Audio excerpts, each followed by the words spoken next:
নির্বাচনী প্রচারণায় প্রকাশ্যে গুলি করে হত্যা করা হয় শীর্ষ সন্ত্রাসী সরওয়ার হোসেন বাবলাকে। এরপর থেকে তাকে নিয়ে সরগরম বন্দরনগরী চট্টগ্রাম। তদন্তে বেরিয়ে আসছে একের পর এক চাঞ্চল্যকর তথ্য। আইনশৃঙ্খলা রক্ষাকারী বাহিনীর তদন্তে নিশ্চিত হয়েছে কিলিং মিশনে অংশ নেওয়া 4 জনের বিষয়ে। ইতিমধ্যে এই হত্যাকাণ্ড নিয়ে আলোচিত শীর্ষ সন্ত্রাসী সাজ্জাদ আলী ওরফে বড় সাজ্জাদকে প্রধান আসামি করে এবং আরও 7 জনের নাম উল্লেখসহ অজ্ঞাত 14 থেকে 15 জনকে আসামি করে মামলা করা হয়েছে। গেল বৃহস্পতিবার রাতে বায়েজিদ বোস্তামি থানায় খুনের শিকার সরওয়ার বাবলার বাবা আব্দুল কাদের মামলাটি করেন।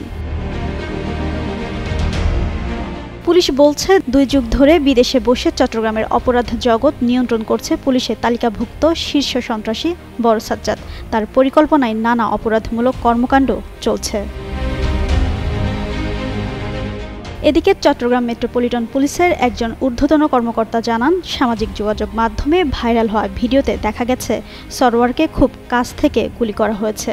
অস্ত্রের আকার ও আঘাত বিশ্লেষণ করে দেখা গেছে এটি শক্তিশালী 7.62 বোর পিস্তলের গুলি।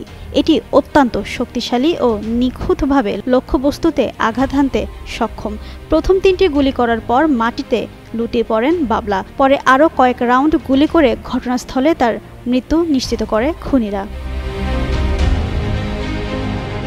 র্যাব 7-এর অধিনায়ক লেফটেন্যান্ট কর্নেল হাফিজুর রহমান বলেন, গ্রেপ্তারদের মধ্যে 2 জন র্যাবের প্রাথমিক জিজ্ঞাসাবাদে ঘটনার সঙ্গে সংশ্লিষ্টতা অস্বীকার করেছে।